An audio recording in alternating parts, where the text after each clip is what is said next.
So now that we've practiced some graph drawing exercises with those packet pages, we're ready to start graphing our drawing paper and our images for our project.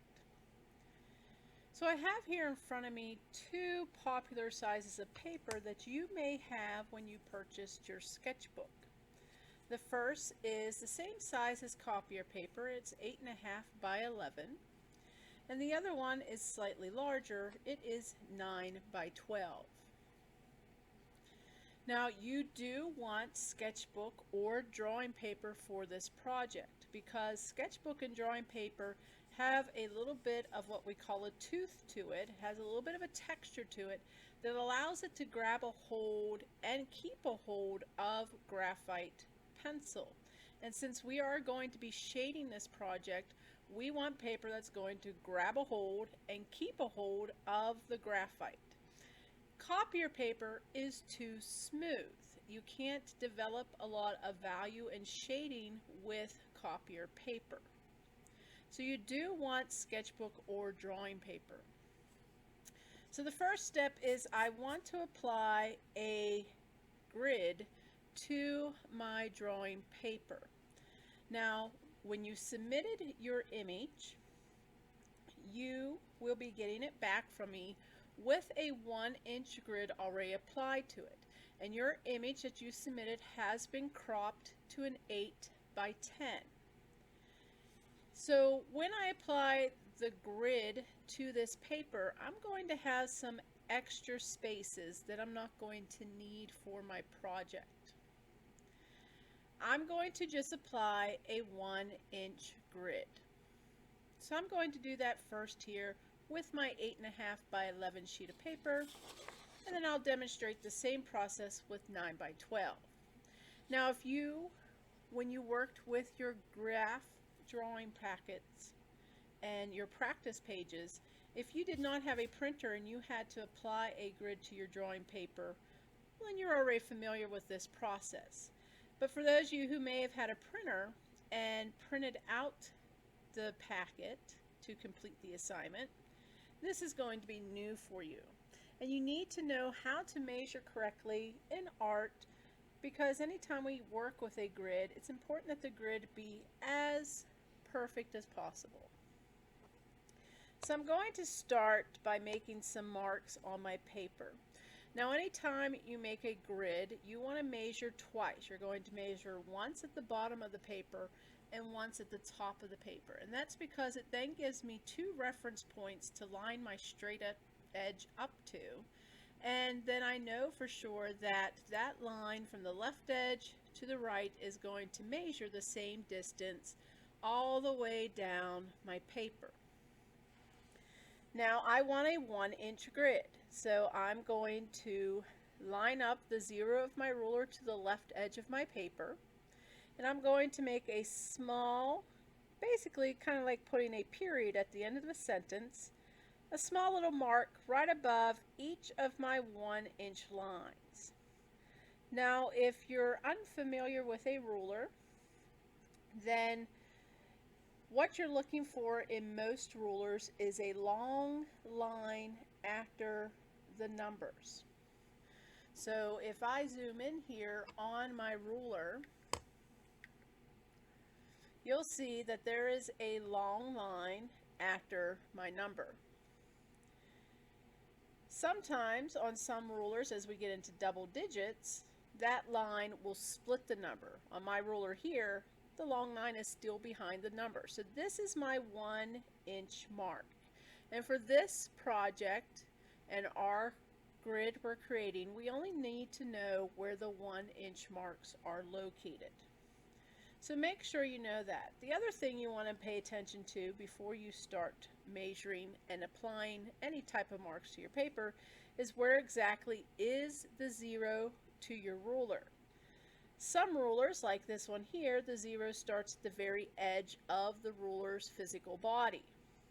Some other rulers, that 0 may start a good 1/4 of an inch in from the edge, like in my metal ruler here. That long line at the very beginning here is the 0 measurement of my ruler, not the end of the ruler.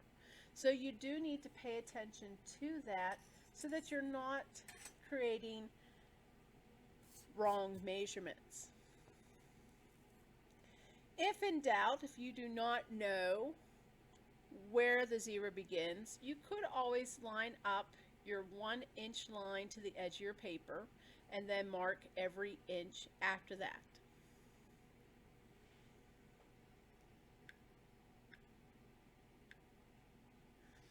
So I have already made my 1-inch marks at the bottom of my paper. Again, they're just small little marks, kind of like, as I mentioned, if you're adding a period to the end of a sentence. Now when I go to make my marks at the top, I want to move my ruler. There's always a chance that even in the manufacturing process that when the paper is cut, it may not be cut perfectly at 8.5 inches or 11 inches. It may be slightly shorter. So that's why I want to move my ruler from bottom to top and not turn my paper. Because if my measurement of my paper is slightly off, if I turn my paper, I'm going to end up with some slightly diagonal measurements. And I don't want that.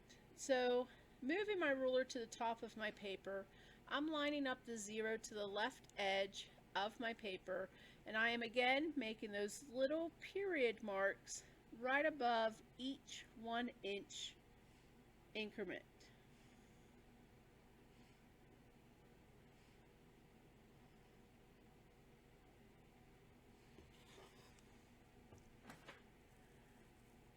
Now I'm going to take the 1-inch mark at the top and the 1-inch mark at the bottom, and I'm going to line those up with my straight edge, in this case my ruler.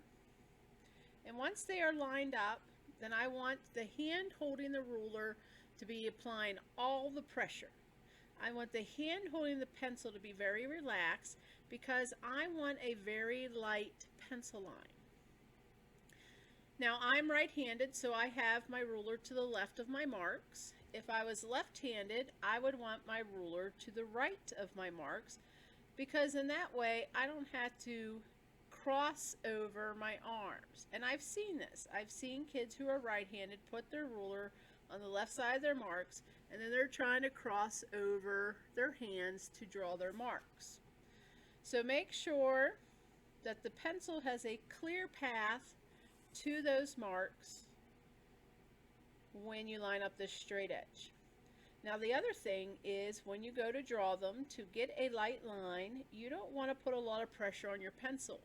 So I'm just lightly holding it, enough that it doesn't fall out of my grasp, but I'm not gripping onto it really heavily, causing my knuckles to turn white. I just want a nice relaxed grip. And the other pointer I have for you is lay your pencil point down along beside the ruler, just like I have here. You don't want to push the point in towards the ruler, because there's always a chance that it's going to slip under there, or if I relaxed my grip at all on my ruler, well, then my pencil point is going to move my ruler. So once I have this lined up, my left hand, or whichever hand is holding the ruler, is pressing down on it. The hand holding the pencil is nice and relaxed with just enough of a grip on it to be able to move it. I'm going to lay my pencil point beside my ruler, and I'm going to go from the top edge of the paper to the bottom edge of the paper and draw a very light line. And I mean light. These are lines we're eventually going to get rid of, so I don't want them dark. I need them to be extremely light, because then they'll be erasable. I'm going to do that with each mark at the top to the mark it lines up with at the bottom.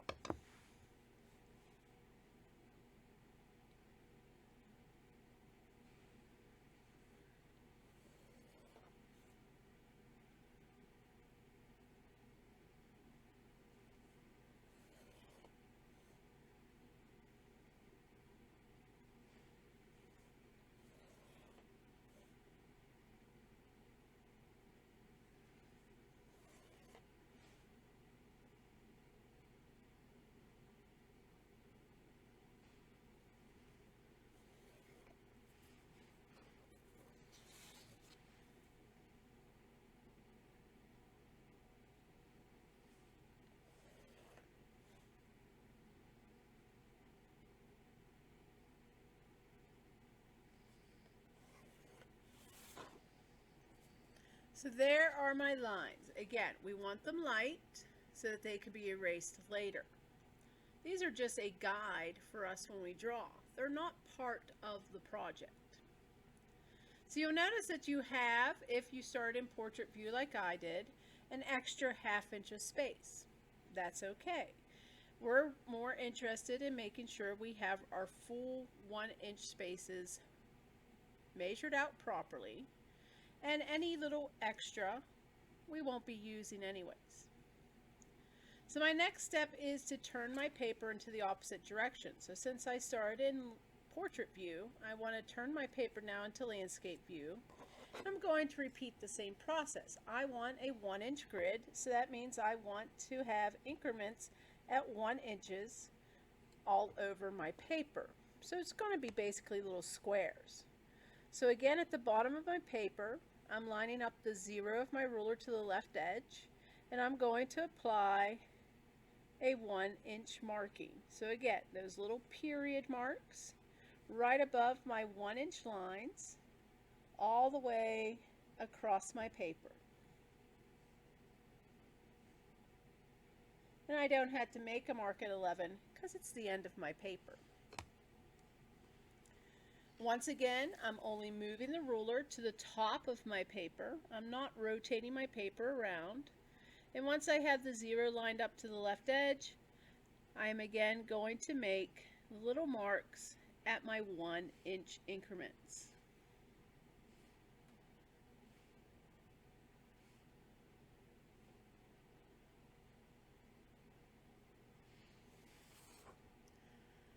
So now that I have my marks at the top and bottom, same process as when my paper was in the other orientation.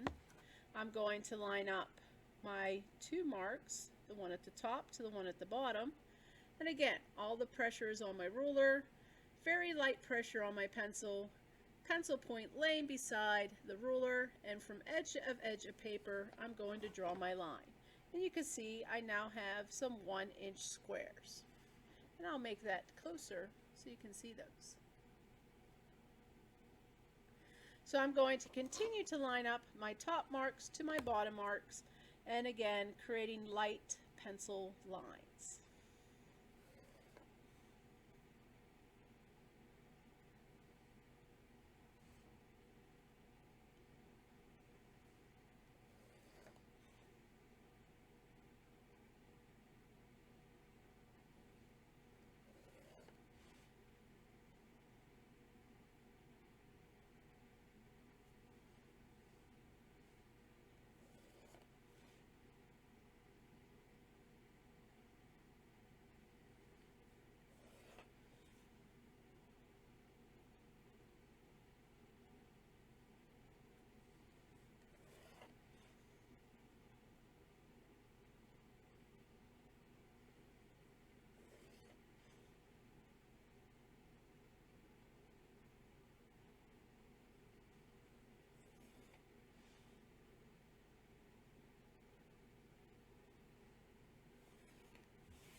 So when I'm finished, I have 1 inch squares on my paper, and on this case, an extra little ½ inch square, well, rectangle by 1 inch square at the top or side, depending on which way I turn my paper. So now this is ready for me to draw my image. But before I demonstrate that part, let me demonstrate the same thing on the 9 by 12 paper.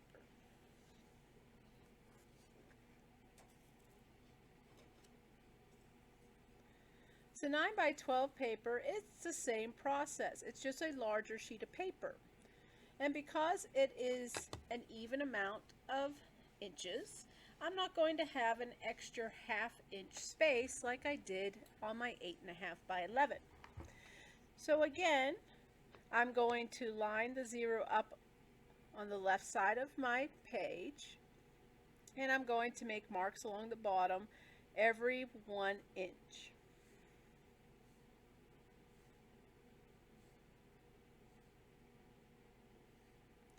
I'm going to move the ruler to the top of the paper, and again the 0 on the left edge, and mark every 1 inch.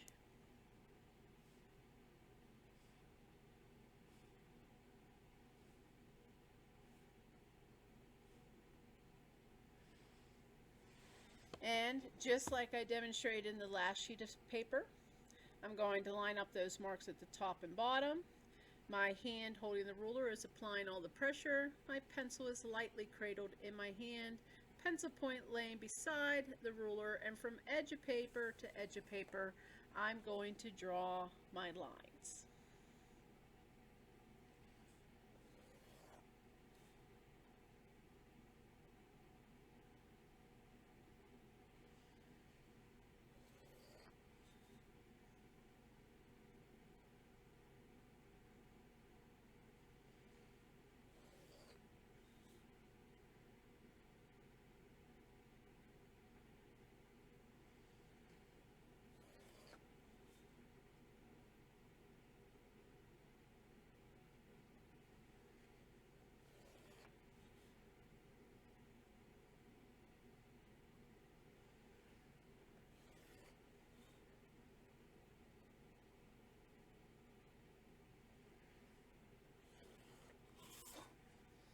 So there are my 1-inch lines.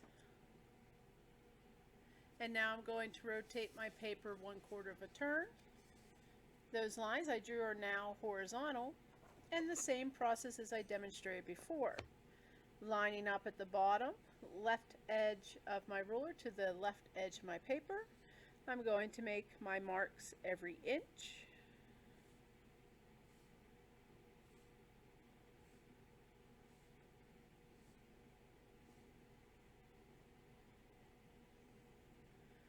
Move my ruler to the top of the paper. Left edge of the paper has the 0 lined up to it, and mark every inch.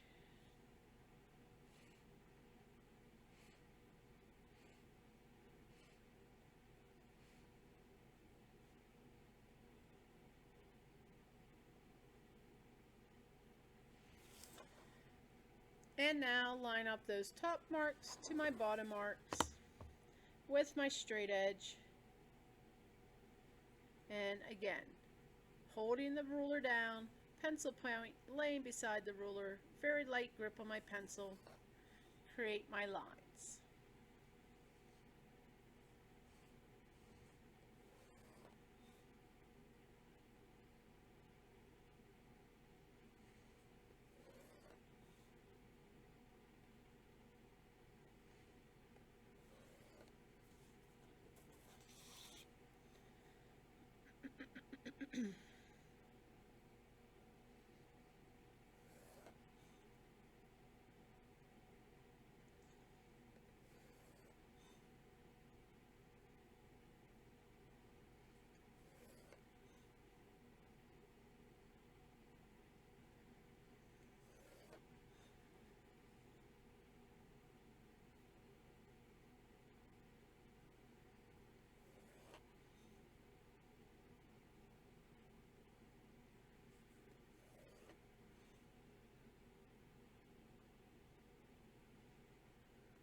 So there are my 1-inch blocks on this larger sheet of paper.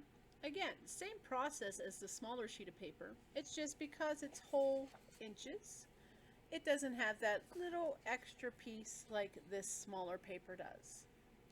So now this is ready for me to start drawing my image according to the grid.